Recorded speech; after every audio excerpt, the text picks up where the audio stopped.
The Bouncer is a beat-em-up that was developed by Squaresoft and Dream Factory and was released in 2001 for the PlayStation 2. While it wasn't a launch title for the PlayStation 2, it was still anticipated as one of the first big titles for the console.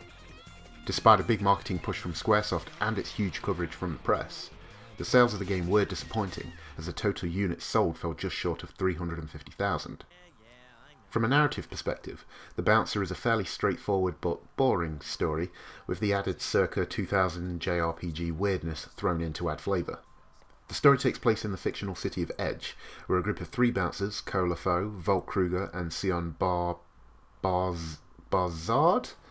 are on their latest shift when their bar is suddenly attacked by a group of ninja-looking dudes sent by some generic evil corporation, the Mikado Group. These ninjas decide to crash the party and kidnap Sion's friend, or possibly girlfriend, not entirely sure, but maybe left ambiguous because she's only 15 years old, Dominique Cross.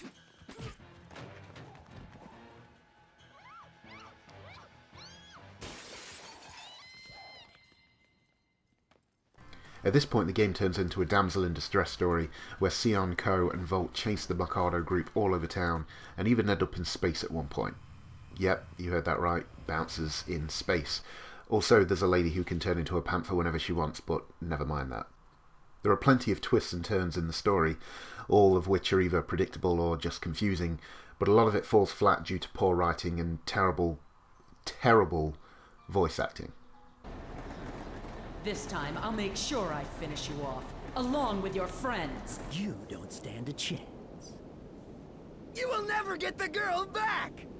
But this was released in a pre-Nolan North, Troy Baker world, so hey, what are you going to do? The Bouncer, at its core, is a beat-em-up with RPG elements thrown into the mix.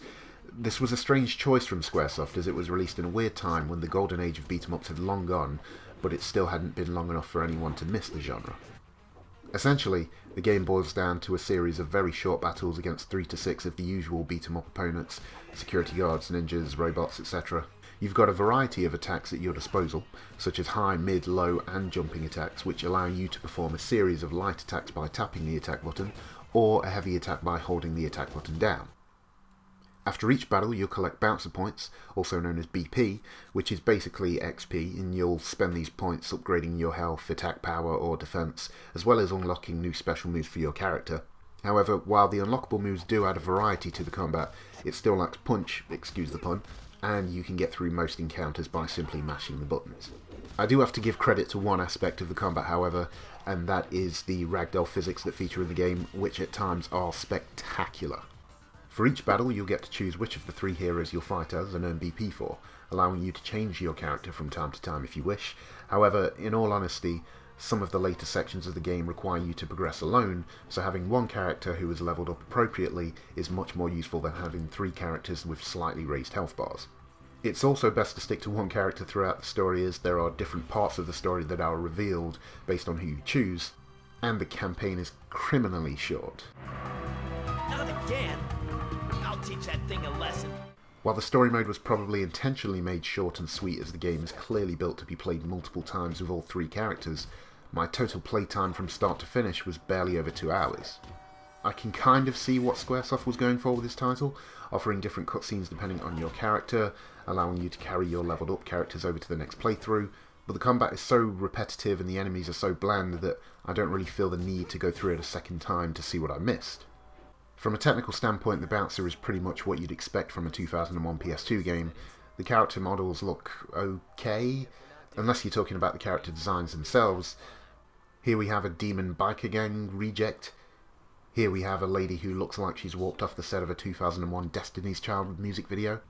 But all in all, the models, textures, animation look appropriate for their time.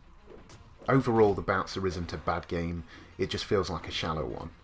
There doesn't seem to be any real depth in its story or gameplay, and while that is expected somewhat from games that are released quite early in a new console cycle, you'd expect better from a developer with the history of Squaresoft.